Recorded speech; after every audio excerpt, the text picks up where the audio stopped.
Hey folks, welcome to the channel. We're here to help you navigate through the chaos. Now, we all know that disasters are about as predictable as a rabid badger in a sleeping bag, right? One moment, everything's fine, and the next, all hell breaks loose. But here's the thing you can always bet on. When disaster strikes, people panic. It's human nature. It's like a switch flips in our brains. Most folks, meaning non-preppers, bury their heads in the sand, thinking, it'll never happen to me. They live in a bubble of false security. Then, bam, it does, and they lose their minds. The reality hits them like a freight train. First thing they do, they storm the stores. It's a mad dash for supplies.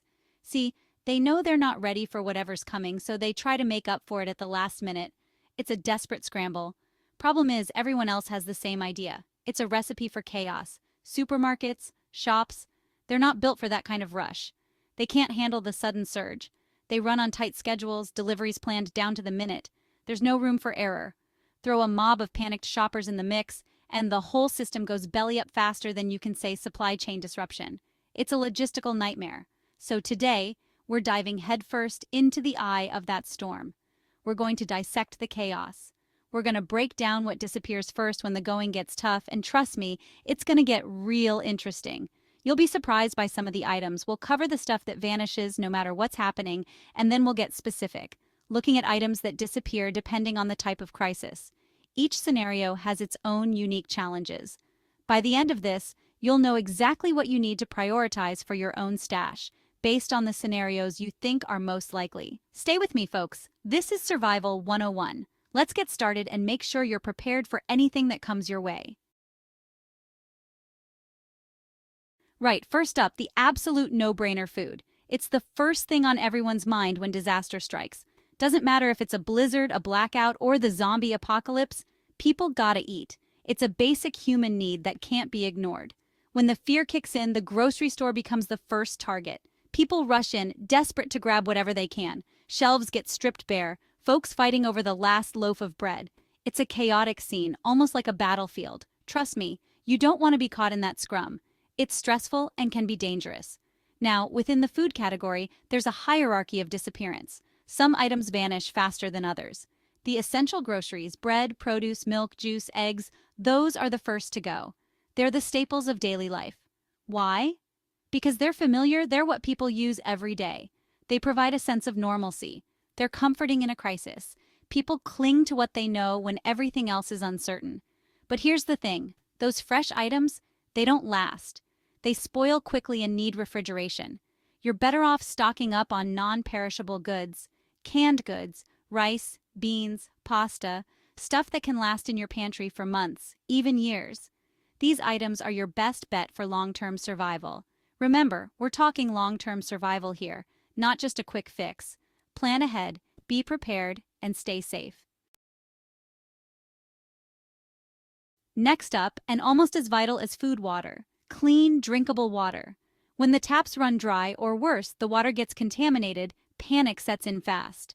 Bottled water, it's like gold dust in a crisis. You'll see people loading up shopping carts, grabbing every bottle they can carry. And who can blame them? We can survive weeks without food, but only days without water. It's that crucial. Now here's the thing about bottled water. It's bulky, it's heavy, and it takes up a lot of space. Smart preppers, they think beyond the bottle. They invest in water filters, purification tablets, ways to make any water source safe to drink. That's the kind of thinking that keeps you alive when the going gets tough. Now, for those of you with families and especially young children, there are a couple of other items that vanish faster than a cheetah on a caffeine rush. Baby food first and foremost. Formula, purees, anything that keeps those little bellies full.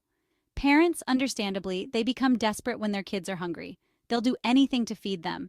So if you rely on store-bought baby food, make sure you've got a good stockpile at home. And it's not just the food. Diapers, wipes, all those essential baby care items, they disappear in a flash too. Remember, when the grid goes down, so does the convenience of online shopping. You're on your own, and you need to be prepared. The toilet paper phenomenon. Okay, we've covered the essentials. Food, water, baby supplies. Now let's talk about something a little less glamorous, but just as important, toilet paper. Yes, you heard me right. Toilet paper. For some reason, when disaster strikes, people become obsessed with their bathroom habits. Maybe it's the fear of the unknown, the loss of control, but whatever the reason, toilet paper becomes more valuable than diamonds. And it's not just toilet paper. All paper products, paper towels, tissues, even paper plates, they vanish quickly. So do yourself a favor and stock up. Trust me, you'll thank me later. Cash is king until it isn't. Now let's move on to something a little different, cash. It's something we all use daily but often take for granted. In the early stages of a crisis, especially an economic one, cash is king. It becomes the most sought-after commodity. ATMs run dry, card readers go down, and suddenly those little greenbacks are the only game in town. Everyone scrambles for it. You'll want to have a decent stash on hand. Small denominations are best for everyday transactions. They are easier to use and more practical. Think about it. If the power's out, who's going to make change for a $100 bill? Smaller bills are much more convenient. But here's the catch. As the crisis deepens, cash might become worthless. Its value can plummet overnight. Hyperinflation, bartering systems, who knows what the future holds? The economy can shift in unpredictable ways. So while cash is important in the short term, don't put all your eggs in one basket. Diversify your assets, folks. Consider other forms of investments to safeguard your future. Fueling the panic. All right, let's talk fuel. When the lights go out and the pumps stop working, people get desperate to keep their vehicles running. Gasoline, diesel, they become liquid gold.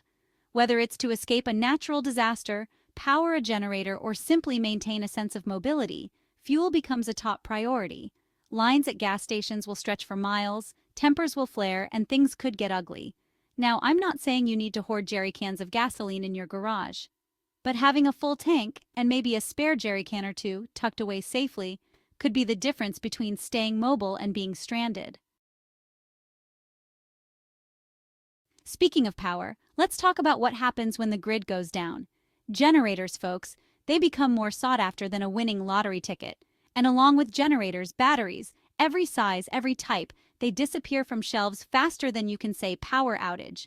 Think about it. No electricity means no lights, no refrigeration, no communication. People will do whatever it takes to keep their devices running, even for a little while. So, if you're serious about being prepared, invest in a reliable generator and stock up on batteries.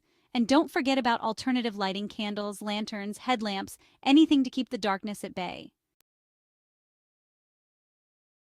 Health in a crisis. Now let's talk about something that often gets overlooked in the early stages of a crisis medication. When the pharmacies close and the supply chains break down, getting your hands on essential medication can be a life or death situation. We're not just talking about chronic conditions here, although those are obviously crucial. We're talking about everyday medications, painkillers, fever reducers, antiseptics, anything you might need in a medical emergency. If you rely on prescription medication, talk to your doctor about having an extra supply on hand. And for over-the-counter medications, stock up on the basics.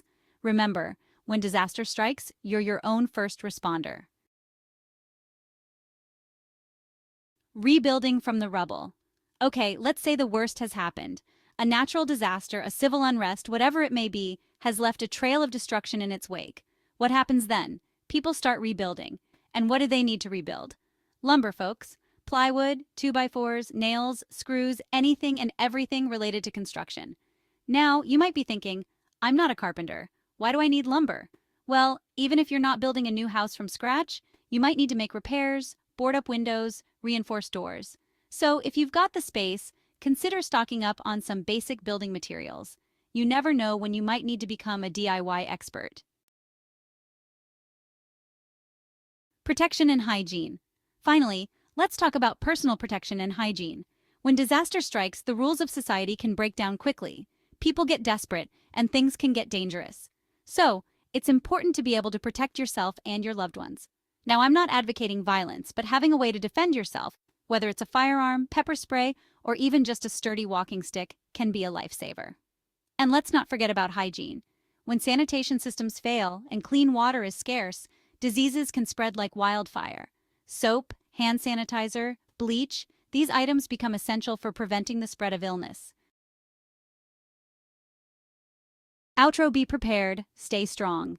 Y'all, I've included an entire list of food items and other essentials preppers should have on hand in my ultimate stockpile checklist. It's free for anybody who signs up for my newsletter, and you can do that using the link in the description below. But of course, knowing the types of items that will disappear is only a small part of being prepared. You also need to know how to use those items, how to stay safe, and how to keep a cool head when everyone else is losing theirs. Remember, folks, preparation is key.